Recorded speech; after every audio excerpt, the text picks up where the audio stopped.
Nikampata ako na demu yangu kwa nyumba, amejifungia kwa nyumba. Nyumba ya nani? Nyumba yake sasa kete yake. Yeah? Kete yake. Yake? Kete ya Brian. Halafu? Sasa nilikuwa nataka kwa sababu nilimpata. Akakataa kufungua mlango. Na unabisha tu? Nikabisha tu but yeye akakataa kufungua mlango. Nikasema ni sawa kani hivyo. Wewe nifanye hivyo but ni sina shida sana, ndo nilikuwa nataka nimumulike. So leo unataka kumulika nani hapa? Nataka kumulika Brian na yeye demu yangu anaitwa Winnie.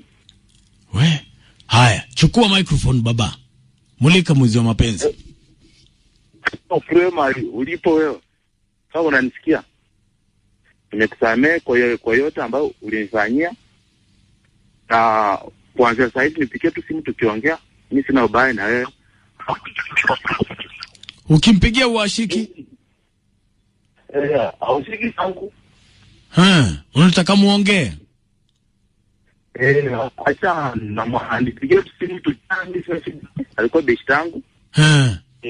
Tulikuwa tukisaidiana so asikuwe na shida. Wewe umemsamehe? We, thank you baba. Congratulations and all the best kuwa na moyo kama huo si rahisi bwana. Sawa. Endelea hivyo hivyo. Pole sana lakini. Sawa. Ukiangalia ni nini kilifanya huyu dema chagua huyo? Yaani huyu dem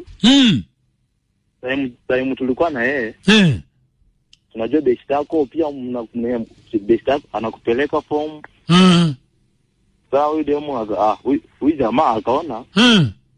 Acha tu nikonge huyu jamaa kosi. Yeye mtoto ni mrembo, alikuwa amebeba. Wacha. Alikuwa amebeba. Kwa hivyo hata wewe ulikuwa unajua unaweza gongewa kweli? Hapana, sikuwa najua hivyo. Pole sana. We, si wacheni tu haki.